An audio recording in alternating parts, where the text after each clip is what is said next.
Vois Marie au regard rempli de douleur, et la dame repentante à ses pieds, c'est Ève, si belle, avec qui, souviens-toi, tu as péché. Au-dessous d'elle sont assises Isis, l'égale de Marie, Lucie et Judith, et entre les deux, Jeanne d'Arc, ta fiancée bien-aimée.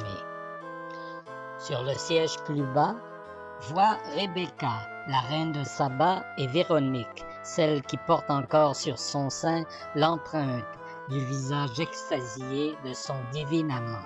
Un degré plus bas sont assises la Kundalini, Ruth, Catherine Tekakwitha, Sarah et Rachel.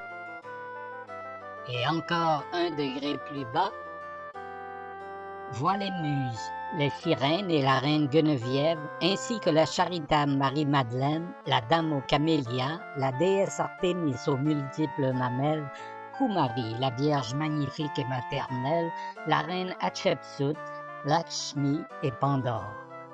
Puis viennent des apsaras aux généreuses poitrines, des amoureuses, Chimène, Galatée, Sappho, Tu peux les voir toutes Cléopâtre aussi et belles, aussi alignées de Juliette. degré en degré jusqu'au degré le plus bas, où se tiennent des juives à la crinière noire, puis des africaines à la peau toute noire, et des asiatiques au regard oblique, des geishas pareils à des fleurs fragiles.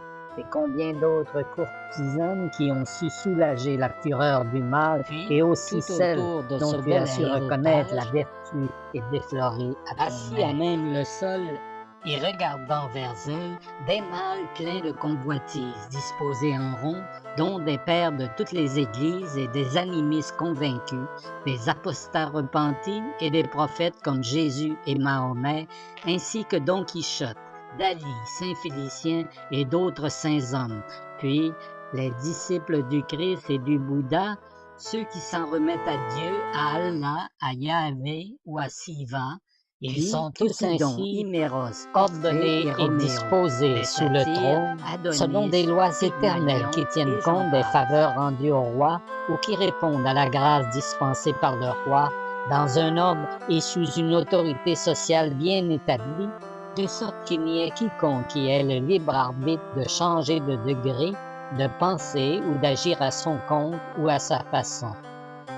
Le roi par qui ce paradis de la solidarité sociale repose en un tel amour et en de tels délices, manipule les esprits, crée les âmes et les dote à son plaisir d'allégresse fictive et de grâce factice, que nulle volonté n'ose en souhaiter davantage. Qu'il te suffise de le savoir sans chercher à comprendre plus loin la raison des choses.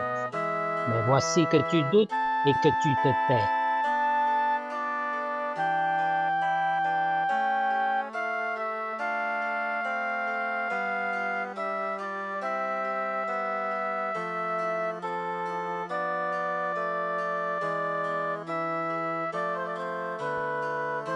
Ave Maria, Ave Maria, gratia plena. gratia plena. Ave Maria, gratia plena. Ave Maria, gratia plena. Ô ma très sainte sœur, quel est donc cet ange qui fixe ainsi les yeux de notre reine avec un amour si passionné?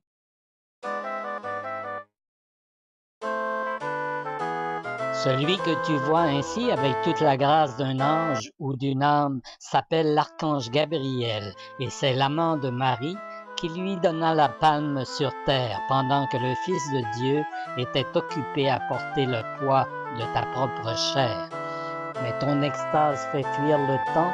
Levons donc les yeux vers le premier amour pour que tu pénètres en regardant vers lui dans toute sa splendeur. Mais en prenant ton envol, pour que tu ne recules point, il te faut prier et obtenir la grâce de celle qui seule peut te venir en aide. Suis-moi donc avec amour, de sorte que ton cœur saisisse mes paroles.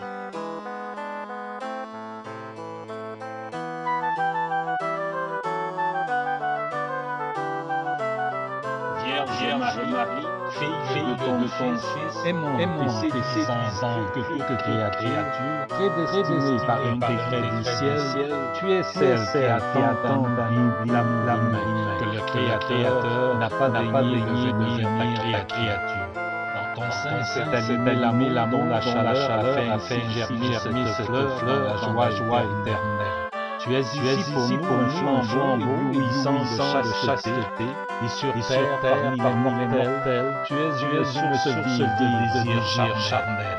Dame, tu es si belle et si attirante que qui veut la grâce et à toi ne point que ces désirs voguent sans elle. La bienveillance ne pas seulement à qui la demande, mais bien souvent elle devance spontanément la prière. En toi la volonté, en toi la coquetterie, en toi la sensualité, en toi se réunit tout ce qu'il y a de sexualité dans la créature. Celui-ci qui, du plus profond abîme de l'univers jusqu'ici, a vu une à une les destinées des âmes, te supplie de lui obtenir par grâce assez de force pour qu'il puisse élever les yeux plus haut vers le plaisir suprême.